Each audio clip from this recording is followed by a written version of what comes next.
Let's get it, although I'm not sure if I'm ready. I am Mike Sempervive here with you for the next hour talking about professional wrestling, which is something we do every single day here on the Sports Byline Broadcasting Network. Tune in, iHeart, American Forces Radio, SportsByline.com, over-the-air affiliates like KMAV, 99 KMSR, and the mightier 1090. Maybe you're listening on podcast or replays on SiriusXM. Maybe you're video streaming on Twitch or YouTube. However you're joining me today, I'd just like to say thank you.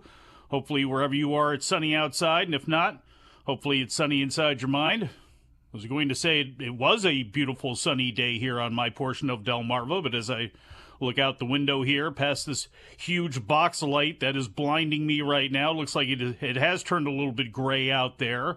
Although, talk about a gray start to the show. The story I have to lead off is not a good one, although it could have been much, much worse. If you haven't heard this one, it's up on the main page right now at WrestlingObserver.com. Independent wrestler Darnell Katrell, better known as Black G's, was shot on Thursday night during a carjacking attempt in Philadelphia. Katrell was rolled up on by four masked individuals and during the exchange was shot once in the hip. Katrell, who does have a permit for a concealed carry, was able to return fire and the assailants ran off. Police investigators are currently reviewing surveillance footage for any possible leads. Katrell was scheduled to make his in-ring return to wrestling on Saturday for the NWA after being out almost a year as he dealt with multiple myeloma, a form of blood cancer that develops in plasma cells of the bone marrow. In a statement issued by the NWA, Katrell expressed his gratitude for the support he's received so far, stating, quote, "I was looking forward to making my return this weekend. I would love to make the trip regardless of the soreness and pain that I'm in. However, my gut tells me to stay home with my family this weekend. I look forward to making my return at the next NWA event. Thank you to everyone for your continued support." So all the best going out to Black G's and his family. And again, that could have been a far worse situation. The stories will get better from here, folks. I promise you that. It is a busy weekend on the canvas mat, and I'm going to try to get to as much of it as I can. Coming up on Wrestling Observer Live.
No fish can swim this far upshore.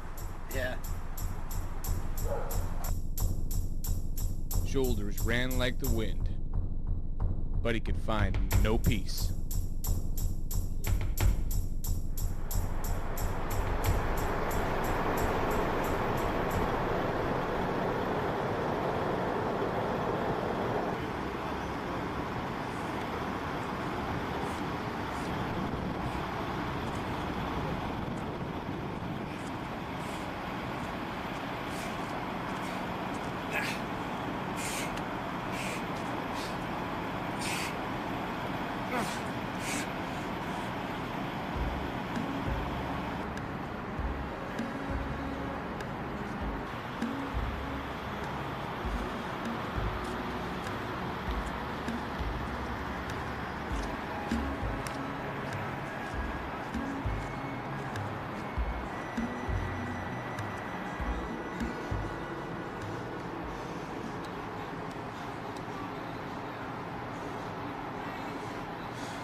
Welcome back to the show. Mike Sempervive here with you.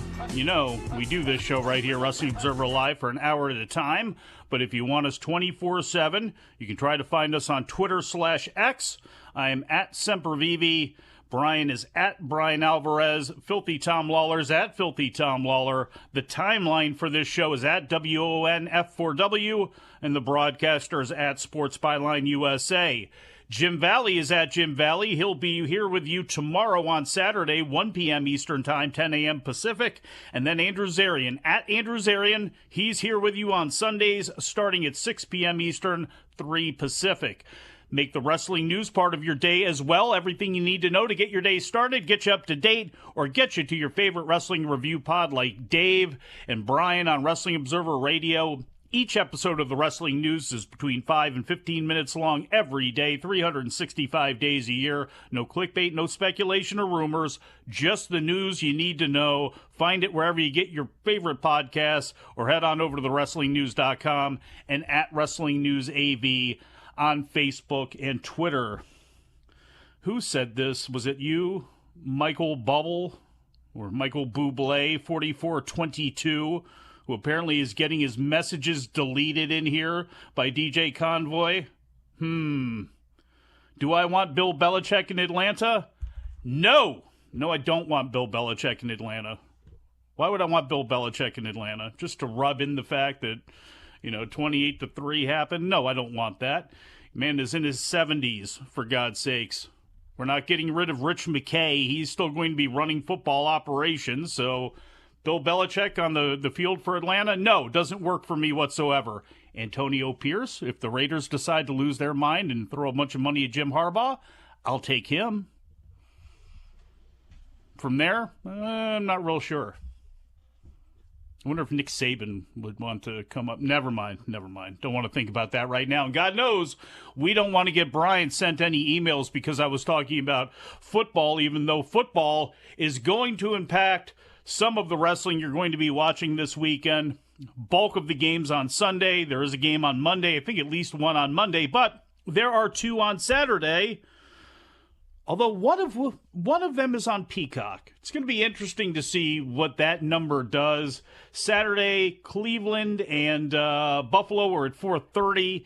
On NBC, Miami and Kansas City at 8:15. A Peacock exclusive game. Believe I saw somewhere that the late AFC wildcard game that would have been in that spot did like 20 million people on NBC. So it's not going to do that much on Peacock, but it's going to be interesting to see what that does and what the response is to that, because obviously there's a loose tie. There's a loose tie-in with everything that's in media now, because does it go on streaming, the network, all that sort of stuff? Will streaming services get together? There's if WBD and Paramount are to merge, which I don't think will happen because it's just there's too many pieces at play there that I don't think the government would let go through. But, part of the reason that they're talking about merging those brands is because both of them are looking at Max and Paramount Plus and going, well, imagine this together, what we could do in the production houses we've had and all that sort of stuff. And obviously there's a lot of talk of WWE going to Amazon when it comes to Monday Night Raw. I still don't like that idea. I still don't know how I feel about that. I know that if it's about money, and it's always about money, that Amazon's going to offer the most amount of money. I mean, they gave Judge Judy, what was it, $25 million or something like that for 25 episodes of her show. I think I have it here somewhere. It's an extreme amount of money that they will spend for a service that, I'll look at the chat here, not the YouTube chat, but I do have the Twitch chat open. Does anyone use the Freevee service? The former IMDb.TV, which is owned by Amazon, that's their free streaming service. And I know that Raw won't go on there, but they seem to spend a whole lot of money on shows that I don't know how much visibility they get. I'm very interested to see how all of this shakes out, because I still don't think that this is a a good idea for Raw. I just don't. And I know I'm old, and that's part of the reason why. And I get it that, hey, I'll go to Amazon and I'll watch Thursday Night Football. So there are going to be wrestling fans that absolutely, no matter what, will tune in and watch Raw. But I just still don't think that these things are established enough. And I think you're going to lose a lot of visibility. The money that you make, I don't know. And I know that NXT is going to probably be up a lot on CW. At the very least, it's going to hold steady, the 750 to 800,000 that it's doing now. I bet you it's going to do more than that on the CW, maybe not significantly more. We know that SmackDown's going to fall because there has not been a case where a show has moved from network to cable and done better. It has not done that. We know it does over 2 million people on Fridays on Fox. When it goes to FS1, it's going to do around 1 million. I assume, we should probably safely assume, whatever Raw is doing right now, that's probably what SmackDown's going to do on USA. And there's no shame in that. Obviously, USA is going to be incredibly happy about that because, that brings up all of their shows just by having WWE on there. So we'll see what happens. Again, if this is about the money, then it is going to be Amazon. And with the state of the TKO stock right now and how unimpressed that the market was when they nailed their deal with USA for SmackDown,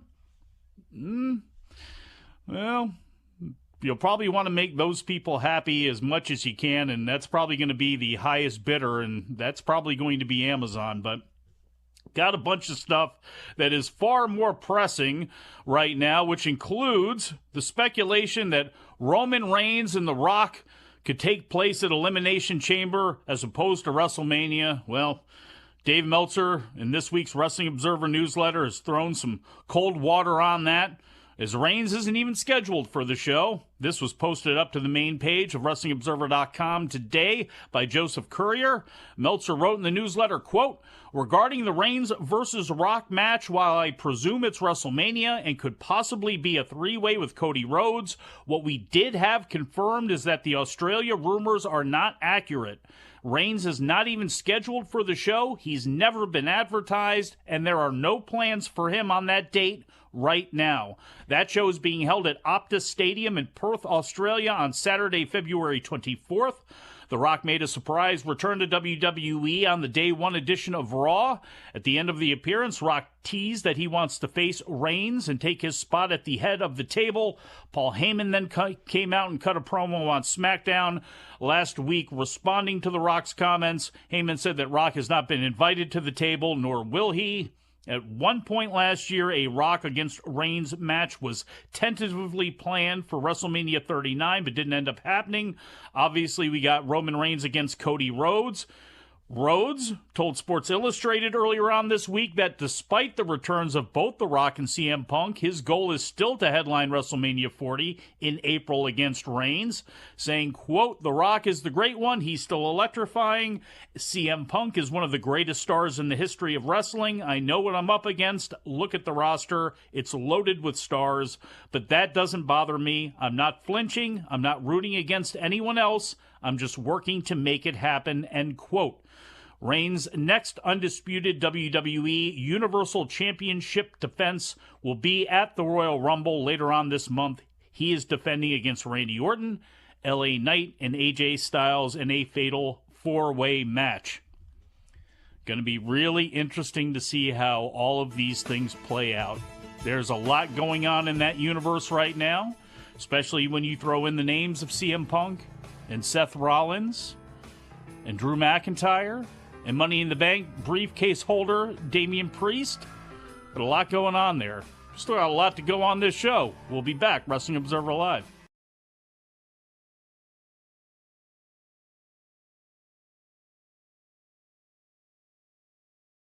Years of my career, I was discredited because of my age and the amount of time I spent in the sport.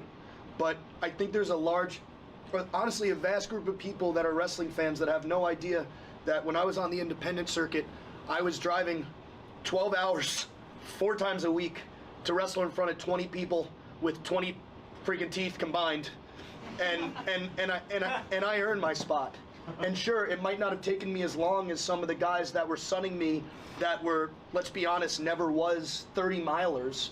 But I earned my spot. I don't care that I'm 27. I've been doing this now for almost 10 years, and while it might have only been 10 years, I study this sport ad nauseum, and I respect this sport so much. I won't say more than anybody else, because when you look at the show tonight, you know that this locker room respects the sport. But the reason that I did that is because I faced that adversity so much, not just from wrestlers, but from fans, because they're like, oh, this kid's a little, I am young. I absolutely am young. But I study this sport ad nauseum. I like to believe I understand this sport, and it is my goal to go down not just as the greatest AEW World Champion of all time, but it's my goal to go down as one of the greatest wrestlers of all time. And to top it off, one of the Creative Pro Wrestling students contacted me and said that a guy on an independent card he was with was bullying him and saying, what do you know? Who are you? I've been doing this for 20 years. Yeah, you've been doing it for 20 years in a gym, you fucking dick. How about cut that kid some slack and don't bully him? And also, by the way, the guy's like a 30-miler, like literally only wrestles once every like 4 months, but pretends he was a veteran. I'm not going to name names. The bottom line is this: not just this sport, but in every line of work, I feel like ageism isn't just for elderly, it's also for young people. There are a lot of young journalists in this room that I am very positive face a lot of bullshit because they go, well, what do you know? How long have you been a journalist? Fuck you. How long was Michael Jordan in the NBA before he was one of the greatest fucking basketball players of all time? How long was Maxwell Jacob Friedman on national television before he was one of the best professional wrestlers of all time? That is my goal. That is what I strive for. That's why I made that tweet. Sorry for the really long rant.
Back on the show, Mike Sempervive here with you, Wrestling Observer Live. WWE SmackDown tonight, live on Fox from the Pinnacle Bank Arena in Lincoln, Nebraska. I don't know if Roman Reigns is going to be there. I assume Paul Heyman is going to be there at the very least. I know Bayley is going to be there because she's going to be wrestling Bianca Belair. Cameron Grimes is going to be wrestling Grayson Waller. And then we get the match that I'd like to see, and how a lot of these SmackDowns have gone. We only have 4 or 5 matches. You know, one usually gets over 20 minutes. Give that 20 minutes to the LWO, Cruz del Toro and Joaquin Wilde against the other LWO, the Legado World Order, Angel Garza and Humberto Carrillo with Santos Escobar in their corner. I'm hoping this is a standout match. I like both of those teams a lot. You know, I was so happy to see Imperium in there, and it's like, okay, maybe they're doing something, you know, with Kofi teaming up with Jay. Maybe we'll get a little series with them and Imperium for a while. We get to see Giovanni Vinci show off on the main roster. He really hasn't had a chance to do that at all yet, and he gets knocked loopy and gets knocked out, and he's out of there. You know, one thing, too, and I just want to take it back to all the drama that's taking place right now around the both world championship scenes in WWE and what the main events might be for night 1 and night 2 of WrestleMania. You know, Roman Reigns wrestling on both nights. I mean, I guess that is possible, but I'm interested in what's going to happen with Seth's title and if he even makes it to WrestleMania with it. And if he does, who does he wrestle? And if he doesn't, who does he lose it to?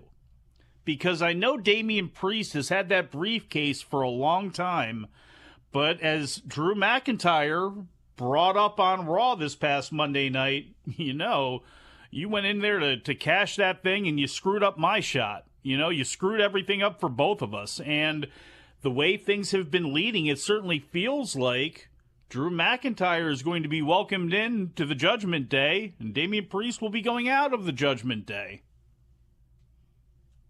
Does Drew screw over Damian Priest in his attempt to cash in the briefcase?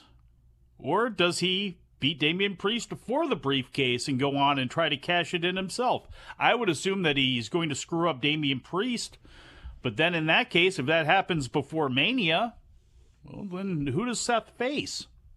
Is it Cody Rhodes, where you put the belt on Cody and Roman does whatever he's going to do with The Rock, and then Cody's got his belt, but he's not fulfilled? I still haven't, have not finished my story yet, and I'm going to hold this title, but I'm going to hold on to it until I can face Roman Reigns. And if you're to believe that Roman Reigns is going to surpass Hulk Hogan's record, well, that means, it's not Hulk Hogan's record, but the length of time Hogan has held the belt, which I guess is third longest of all time now, I believe.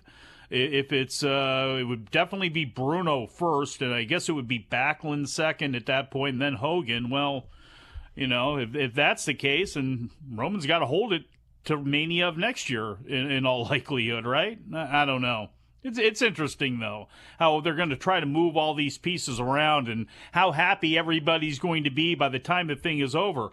My friends over at the Black Wrestling Podcast last night were talking, could it be possible that Roman opens up night one and then closes night two, which sounds ridiculous and sacrilegious on the surface, but we've had big, openings to WrestleMania. We've had title matches open WrestleMania before, and if he's going to be wrestling on both shows, him opening one and then closing night two would probably be the way to go. But I don't know. This is all very interesting here because they're kind of cooking with gas right now. WWE is pretty hot, regardless of what you think about them. The perception is they are hot, and they do have a whole lot of hot stars, or at the very least, if not hot, they have a bunch of stars that people are believing in right now to certain degrees, and that includes Damian Priest and Drew McIntyre and guys like that, as well as Roman Reigns and Cody Rhodes and The Rock, obviously now being back in the mix. WWE SmackDown, as I mentioned, tonight live on Fox. WWE is also running 2 house shows this weekend as well, both of which are in New Mexico. Saturday, you're going to be in Las Cruces, New Mexico at the Pan American Center. And on Sunday, the crew moves to the Event Center in Rio Rancho, New Mexico. Rancho Relaxo. I believe that's where Marge got sent off to on The Simpsons. Monday Night Raw is going to be taking place in North Little Rock, Arkansas at the Simmons Bank Arena. NXT's also running 2 house shows this weekend. Tonight they're going to be at the Dade City Armory in Dade City, Florida. And on Saturday night, that crew will move to Fort Pierce at the Haven L. Fenn Center. Hall of Fame announcer Jim Ross says that his AEW contract expires next month, but he hopes to be on the call for Sting's last match at Revolution in March. I was going to bring this up at some point. I was actually going to do it on one of the shows I missed for being sick, but I don't have to anymore because Jim Ross has already said it for me. I think the call of that match should be Jim Ross and Tony Schiavone. And they don't have to do anything the rest of the night on that show. But I think for that final match, I just want to hear those two and nobody else. And this story was posted up to the main page of the site last night by Ethan Renner. Ross opened up about his AEW contract status on this week's episode of his Grilling JR podcast, where he revealed that his deal expires on February 14th.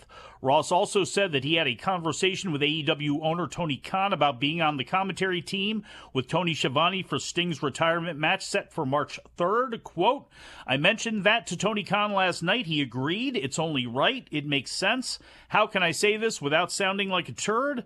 I think there's money in Schiavone and I working together, not just in Greensboro, but going forward sporadically, and we have great chemistry. We've never lost that. If he and I are doing the match with Sting and company, I believe it's the right thing to do, and I need to get signed up so I can be there. Ross then went on to say that he hopes to end his career in AEW, saying that he loves working with them. I'm biased here. You can't really see it, but, Jim Ross would always carry around a baseball card of Mickey Mantle in his wallet, and actually met Mickey Mantle drinking 7 and 7s. I think drank 7 and 7s on a flight that they were both on together. But I got my Jim Ross card right up here from, I don't know how old that thing is at this point. It was a WWF card. And that one of these, we signed pieces of Matt from back in the day from some event there. But I like Jim Ross, and I'm a big fan of announcers, even when they get a little long in the tooth, even when they lose a little off their fastball. Vern Lundquist, Keith Jackson, towards the end, your John Maddens, even Al Michaels now. I know he takes a lot of abuse for not being into things, doing Thursday Night Football, although I kind of don't blame him. He's kind of the voice of the fan, frankly, sometimes with some of the calls that he makes. But I like seeing those guys, and I don't think Jim Ross needs to be out there for every show. I don't think Tony Schiavone should be out there for every show, frankly. To be honest, I would rather just be a two-man team with Taz and Excalibur. I would be completely fine with that, but I do like having Schiavone and Ross sprinkled in sometimes, and I definitely think for a match like this, Sting's last match in Carolina, all of this stuff, looping back around to the 80s and the tie-ins to Crockett and all that sort of stuff, it is only right that Tony Schiavone and Jim Ross be on that call, and I would kind of hope that they're on that call again. Just those two, unless Bob Cottle's voice, God bless him, and he's in his 90s at this point, is really good. I wouldn't bring anybody else out there except for those two guys. Speaking of AEW, Rampages tonight, Homecoming on TNT, taped last Wednesday at Daly's Place in Jacksonville. For the AEW Continental Triple Crown, Eddie Kingston defends against Wheeler Yuta.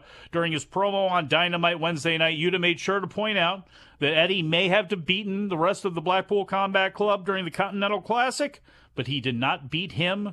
And in fact, Wheeler Yuta has been on a 9-match Rampage win streak. No spoilers for any of these things. Swerve Strickland will be taking on Matt Sydal. Hikaru Shida will face Queen Aminata, who did pick up a win last night on ROH in a 4-corner survival match against Diamante, Lady Frost, and Trish Adora. And there's also going to be again, no spoilers here on this AEW Rampage Homecoming show where Brody Lee was honored. 6-person tag team match, The Dark Order, Alex Reynolds, Evil Uno, and John Silver with -1 in their corner against Angelo Parker, Matt Menard, and Jake Hager. I don't think you need any spoilers to see who's going to win that. AEW Collision is Saturday night live on TNT from Norfolk, Virginia, the Chartway Arena at the Ted Constant Convocation Center on the campus of Old Dominion University. I like that building. I've seen UFC in that building. I've seen an old Impact TNA taping in that building, and I like it down there. It's a good place to run wrestling, too, especially when the schools are in, because there are so many schools in that area of the Tidewater and of Delmarva and the 757, the 7 cities of Norfolk and Newport News and Hampton Roads and Tidewater and all that down there. It is packed, and there are a ton of colleges. And again, this is probably smart timing right now. I don't know if school's in session or not, but when it is, you can usually get a pretty good crowd. Adam Copeland is going to be wrestling on the show. Got Deonna Purrazzo debuting against Red Velvet. ROH World 6-Man Tag Team titles, the Mogul Embassy against Lance Archer and The Righteous. And, of course, immediately following Collision, there's going to be a Battle of the Belt show, and we'll get to that in a moment, but why would you have the ROH 6-man title match on that? I don't know. But we got news on that because Brian Cage is actually painting a little bit as he goes into that World 6-Man Tag Team title match. I'll let you know about that and so much more when we get back from break. Wrestling Observer Live.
Mike Sempervive here with your Wrestling Observer Live. Big Boss Man Bryan Alvarez is out doing whatever the Big Boss Man does on a Friday now. Maybe he's saying he's out at his kid's school. I doubt that. He's probably just got his feet kicked up on the couch downstairs taking a big nap. I don't know where Filthy Tom Lawler is either. I didn't even ask him to be on the show with me today, considering that he filled in so admirably for me so many times while I was out here sick here and in pain in a bit.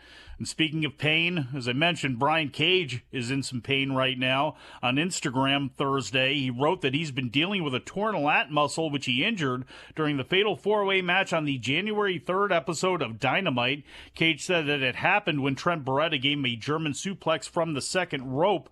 He was obviously wrestling on Dynamite this week, and then will be on Collision coming up here on Saturday, defending those ROH World Six-Man Tag Team titles. And again, I don't know why that match is not on Battle of the Belts.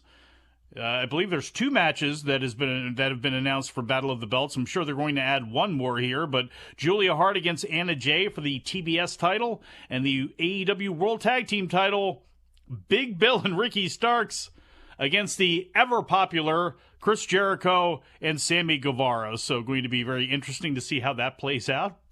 Do you go ahead and do the New Jack thing and play Judas for the entire match?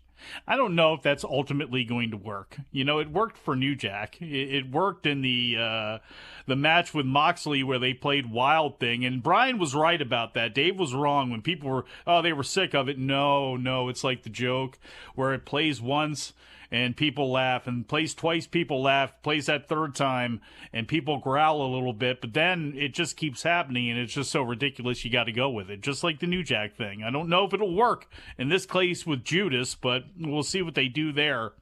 I still think it's probably better, and again, I know Sammy's been turned as many times as the Big Show has, it feels like, but I would go ahead and just turn Ricky Starks and Big Bill. People want to cheer Ricky Starks. They want to get behind Ricky Starks. You can make Jericho and Guevara heels. Depending on what you're doing with the Young Bucks anyway, when it mixes up with Sting and all that, I mean, they can be heels. FTR can be heels against Big Bill and Ricky Starks. You got enough. You got Buddy and Brody, or Buddy and Brody and Malachi, some combination of the House of Black. They are heels, so I don't know.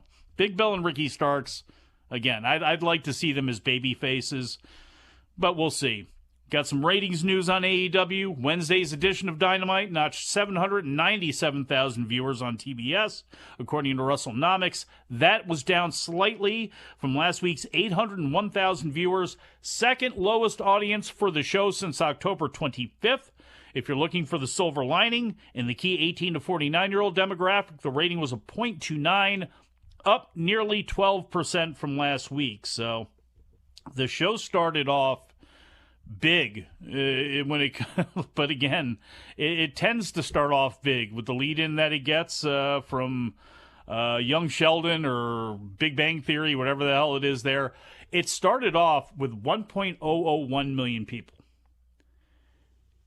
and it dropped precipitously through the next half hour. I mean, it's probably better to look at quarter two and kind of start there, and 895,000 people.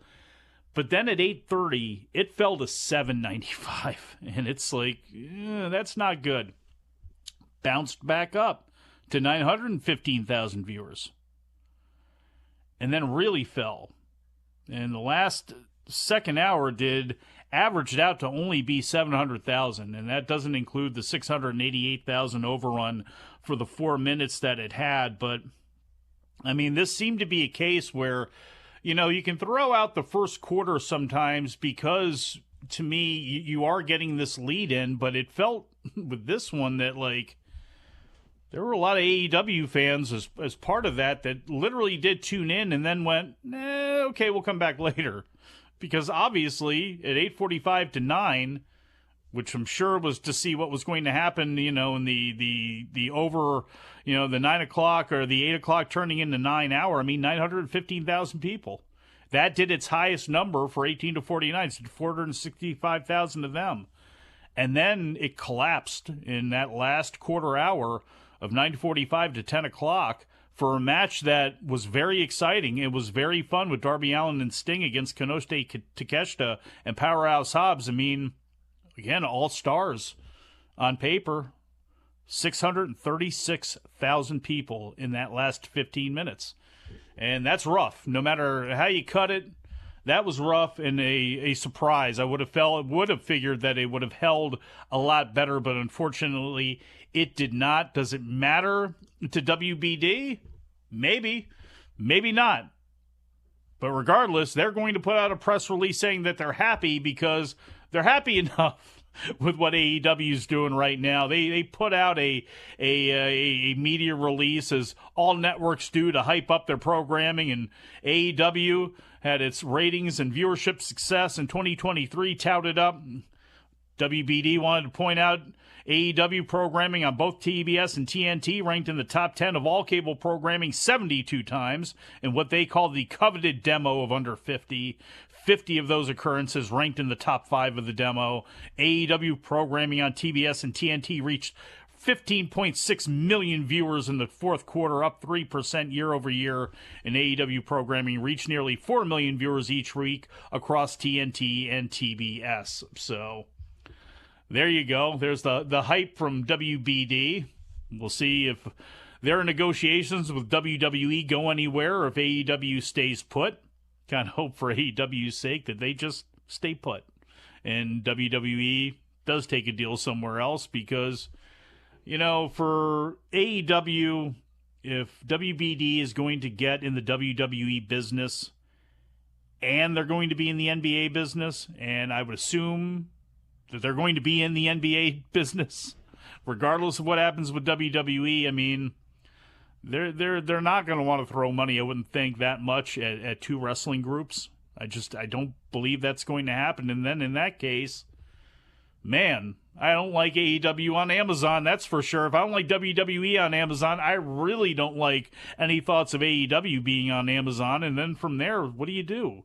You know, again, Paramount has shown no interest, and considering that they're in the debt that they're in right now and trying to shovel that away, I can't see them picking it up. So, again, they fall into a real precarious situation that way if AEW or if WBD decides to get in bed with WWE.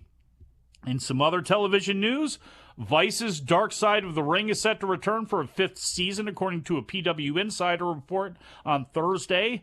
The new lineup is scheduled to premiere in March, although it has not been announced what topics the episode will cover this year.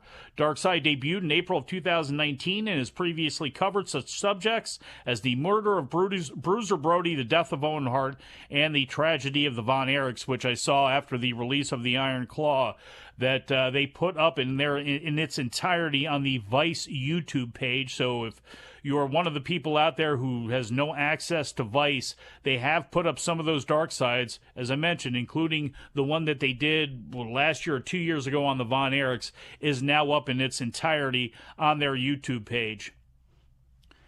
New Japan. Battle of the Valley 3 takes place on Saturday night. The Civic in San Jose. It will be available through Triller TV. We went over the card yesterday. One interesting situation. TMDK, Bad Dude Tito, and Zack Sabre Jr. against Matt Riddle and a mystery opponent, or a mystery partner. Jeff Cobb, I guess, makes some sense there. If Will Ospreay is not going to be the leader of United Empire, then what happens with the United Empire? Could we see a change at the top? Is that where Matt Riddle comes in? Do we see an entirely new group that starts that includes Matt Riddle and Jeff Cobb? I don't know, but it makes sense that it would be Jeff Cobb. Could it be someone else from the outside? I guess it could be. You know, could it be a Ryan Nemeth? I wouldn't think so. Or Nick Nemeth? I don't think so. I would have figured they would have announced him. Could we have a complete surprise and somebody that we're not expecting show up there? Like, I don't know, Moose, you know, or somebody like that. You know, sure. I mean, that could be the case as well, but going to be interesting. Going to be interesting to see what the response is to Riddle on that show. Going to be interesting to see who his partner is going to be. AEW Continental Classic Triple Crown. If Eddie Kingston survives Wheeler Yuta, he'll be facing Gabe Kidd in a match that should be really, really fun. Julia defends the NJPW Strong Women's title, possibly for the last time on American soil against Trish Adora. Strong Openweight Tag Team title, but not the IWGP World Tag Team title, which to me is ridiculous. Get rid of these stupid Strong titles. Like, you got rid of the Strong Heavyweight title because it's part of the Continental Classic Triple Crown gimmick.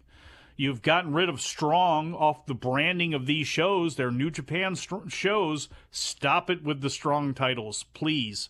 Just make it the tag title. Be done with it. Guerrillas of Destiny, El Phantasma, and Hikuleo are going to defend the Strong titles against Bullet Club War Dogs, Alex Coughlin, and Clark Connors. TJP against David Finlay in a non-title match. Rocky Romero and Soberano Jr. against Mascara Dorada and Volador Jr. That should be awesome. I cannot wait to see that one. That is going to be fun. Shingo against Jon Moxley, no disqualification. That ought to be pretty fun as well, too.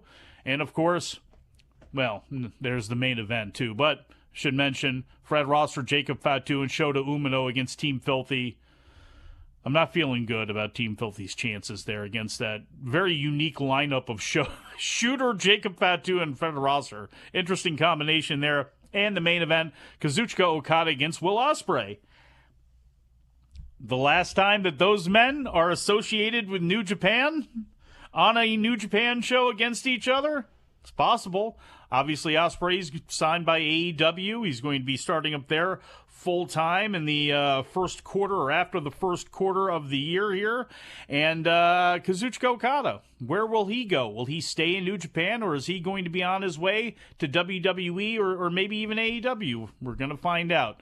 Kickoff shows got Matt Vandergriff against Goldie and a New Japan Strong Women's title #1 contender match between Stephanie Vaquer and Viva Van. Impact also returns this weekend to its total nonstop action roots on Saturday with Hard to Kill at the Palms Casino in Las Vegas. Josh Alexander against Josh Hammerstone. PCO against Dirty Dango, who will have Alpha Bravo and Oleg Prudius in his corner. And TNA Knockouts World Title #1 contendership. Ultimate X match, Alicia Edwards against Giselle Shaw, Zaya Brookside making her debut. Danny Luna, Tasha Steelz, and Jody Threat. TNA World Tag Title. ABC against the Grizzled Young Veterans against the Rascals. Chris Sabin against Kishido and Vikingo for the X Division title. Knockouts World Title. Trinity against Jordan Grace. Alex Shelley against Moose. And on the Countdown show, Rich Swann against Steve Macklin. Eric Young and Frankie Kazarian against Brian Myers and Eddie Edwards. And for the TNA Digital Media title, no DQ, Tommy Dreamer against Crazy Steve. TNA's also got a show called Snake Eyes taking place on Sunday that's also going to be at the Palms. 6-man tag team match, the Motor City Machine Guns and Kazuchika Okada against Brian Myers, Moose, and Eddie Edwards. And Josh Alexander is scheduled to face off against Will Ospreay. Got the short segment coming up here. Put a bow on this show, but I got some more shows that I'm going to have to run down, and I'm only going to have 2 minutes to do it. We'll see if I got enough wind. Wrestling Observer Live.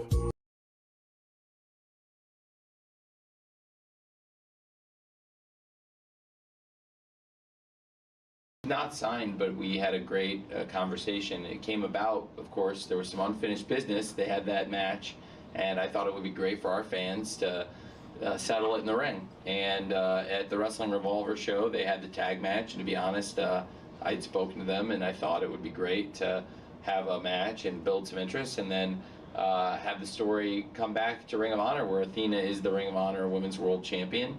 Billy Starks is her minion. There's a lot of interest in that. They have a great chemistry.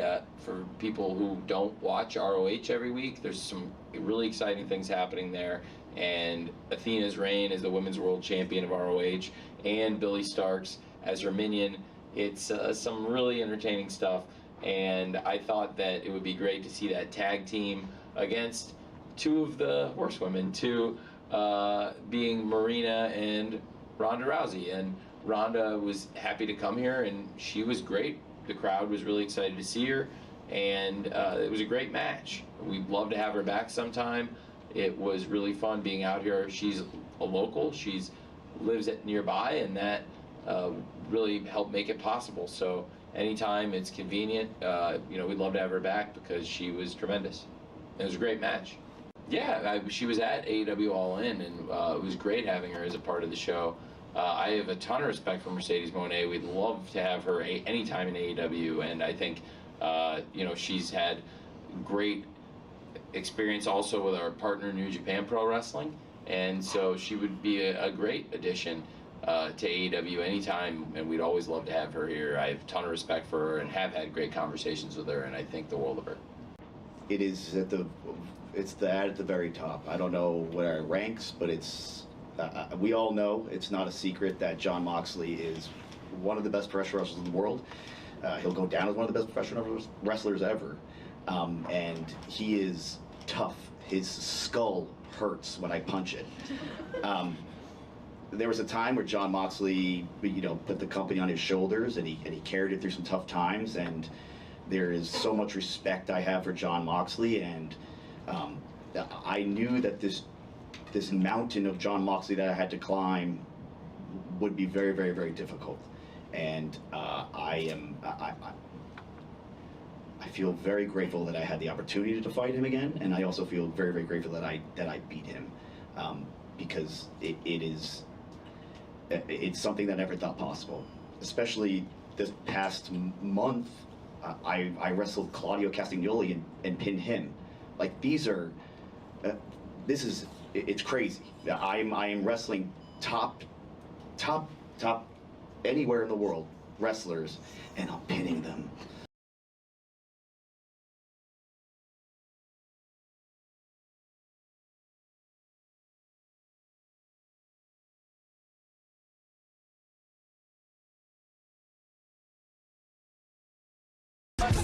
Back on the show, Mike Sempervive here with your Wrestling Observer Live. So much stuff taking place this weekend. TNA also announced today that it will be holding TV tapings at Philadelphia's 2300 Arena on Friday, March 22nd and Saturday, March 23rd. Matches for the tapings will be announced over the next few weeks. Tickets for the tapings are going on sale 10 a.m. Eastern Time on Saturday, January 20th. GCW is this weekend. 2 shows. Tonight, No Compadre at Thalia Hall in Chicago, streaming on Triller TV. Blake Christian, I don't know how many title defenses he's had. It's like 36 title defenses or something like that. Facing off against Calvin Tankman, GCW tag title, Violence is Forever, against Bang and Matthews, the former Bang Bros that Brian loves so much. And Rina Yamashita defends the GCW Ultraviolent title against John Wayne Murdoch. This show was scheduled to have Andrade El Idolo on it. He was pulled from the show, replaced by Leo Rush, facing off against Jonathan Gresham, and then also Mustafa Ali against Gringo Loco, in what ought to be a hell of a match there. Tomorrow, GCW runs another Fight Plus, Triller TV, whatever the hell you want to call it, show, 56 Birds in Columbus, Ohio at the Valleydale Ballroom. Another GCW tag title match with Violence and Forever and Bang and Matthews. Whoever wins the titles, they'll be in the ring with each other again alongside the rejects of John Wayne Matthews and Reed Bentley. Also a 6-person tag, Alec Price, Braden Toon, Dante Leone against Ciclope, Miedo Extremo, and Rina Yamashita, Leo Rush against Myron Reed, and Joey Janela against Microman. That's going to be something else. It's also going to be a real underrated, probably really good wrestling match. Jonathan Gresham against Cole Radrick. I like both of those guys a lot for different reasons, and Cole Radrick slowly been taking steps up here, and does a lot of the gets thrown around a lot, does a lot of the bleeding and the fighting and the fussing and all that, but he got to where he got to by being pretty good on the mat and by being pretty sharp, and I'd like to see him back there and in a true wrestling match, and with Jonathan Gresham we're going to get a chance to see that. Got the NWA shows this week and a ton of stuff going on, but we're going to have to get into it tomorrow with Jim Valley. I shall talk to you all again after a while.